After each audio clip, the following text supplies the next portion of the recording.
welcome po sa Farber Display Center. Isang mapagpalang araw po sa ating lahat. Muli po ay meron po tayo ngayong ipakikita na unit na isa po naming fabricate na unit na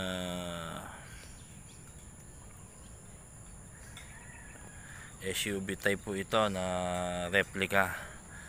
Kaya pakikita ko po sa inyo. Bali, ito po ay isang order po sa atin ng isa nating customer na galing po sa ibang bansa. Bali, iuwi po ito ng Cagayan de Oro o part ng Mindanao. Ito po ay isang pinasadya po na sadyang in order po ito ng ating isang customer po na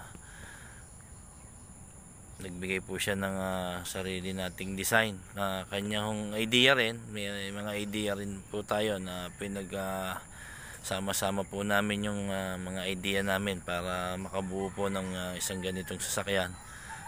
Ipakikita ko po sa inyo itong replica po na ginawa natin. Unahin po natin sa engine bay. Buksan po natin itong hood. Ayan po yung lock ng hood yan. Kabila yan, both side. Then ito po yung isang lock. Ayan po yung pag open po ng engine ng hood nya. Ayan. Bali yung makina po nito is Toyota 2C with turbo. Ayan po yung engine bay ng 2C turbo. Naka power steering po yan with aircon. Naka hydrovac na rin po yung brake nya. Ito po yung 3SM battery. Then nandiyan dito po sa harap yung evaporator ng yung condenser with fan po ng aircon. Ayan po yung part po ng hood nya. Ganyan po yung style ng pag-open nya.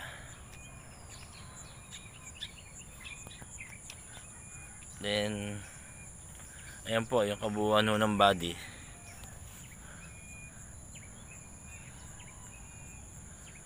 Bali sariling design po natin to. Fabricated po yan.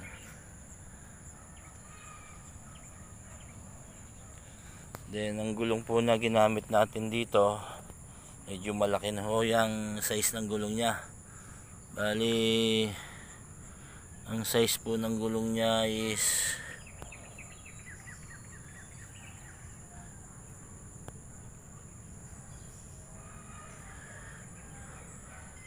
size 20 po ito, no mags na low profile.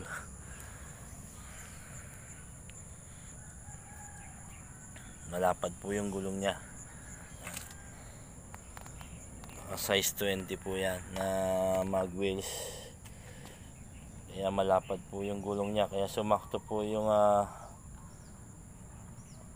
lapad nya sa body.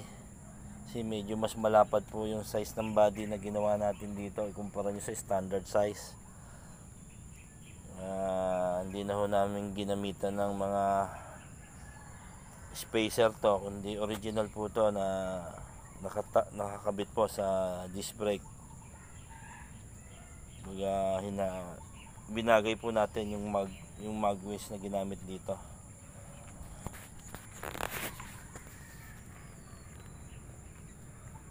Ang size po ng gulong nito is 285/75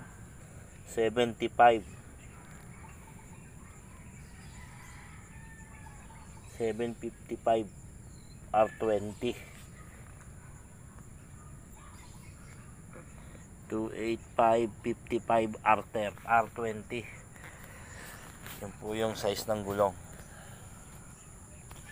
Bali ginagamit na yan sa mga SUV na mga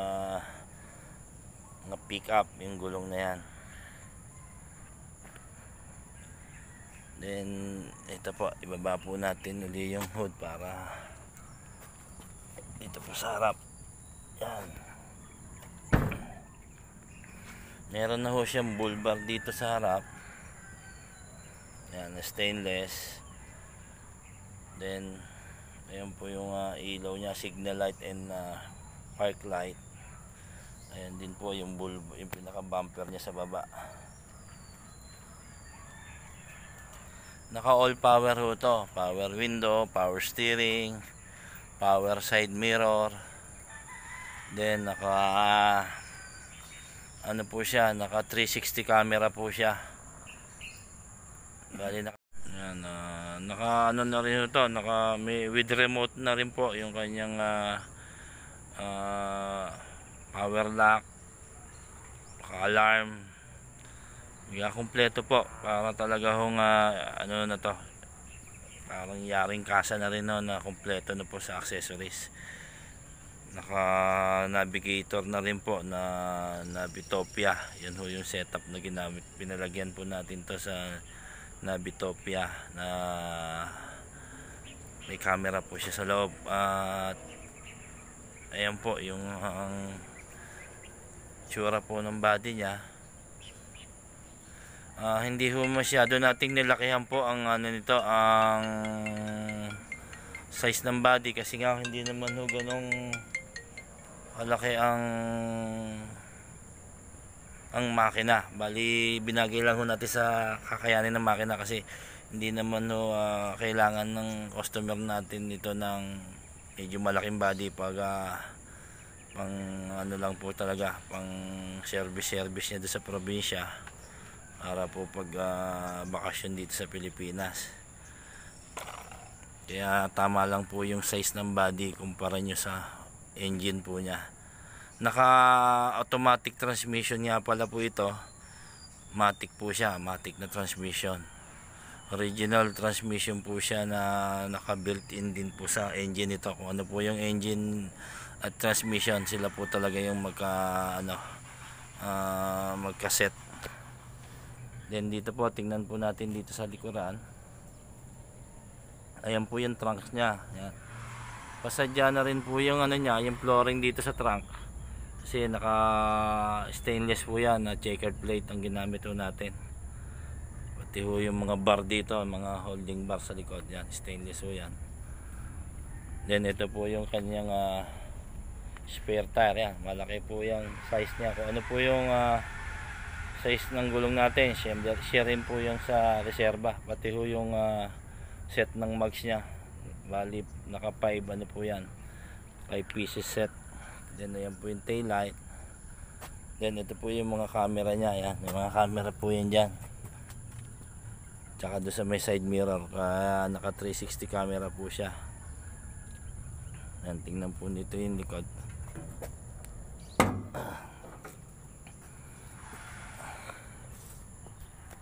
Yan po yung size dito sa truck nya.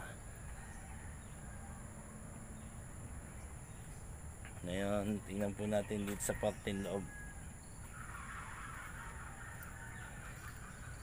Natin yung pinto.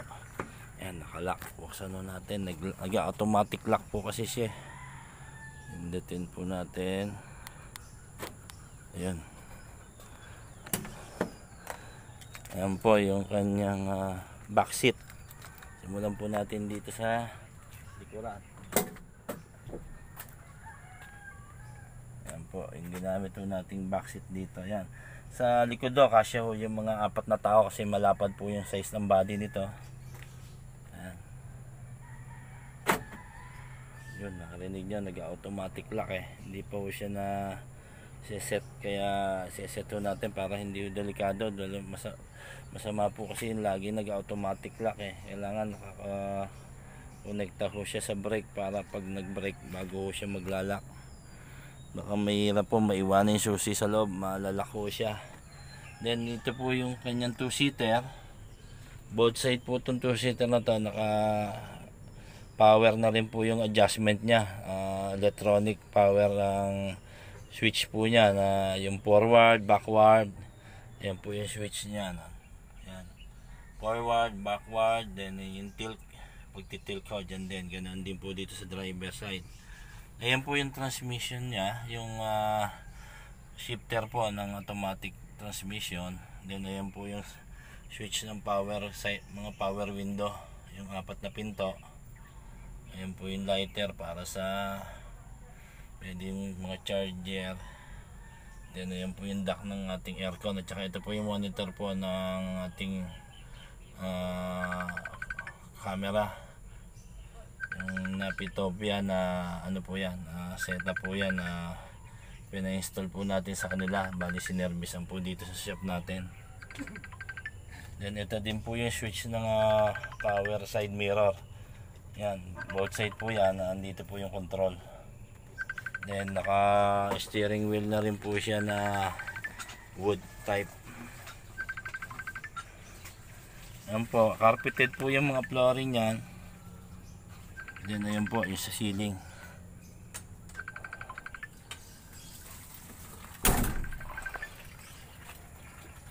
Ayan po yung ating replica na unit na sariling gawa po natin yan. Dito po natin lahat ginawa, ang body, ang pagmamounting, lahat po ng accessories nya, bali tayo po ang nag-provide. Yan po yung ating unit. Kung mapapansin nyo po, ayan, medyo kakaiba po itong unit na ito. Kaya hindi po, marami pong salamat. At sa mga susunod pa po nating video ay isesend namin po sa inyo ulit habang may mga ginagawa pa po tayo dito sa ating shop. Kaya hanggang sa muli po, marami pong salamat at God bless po sa ating lahat.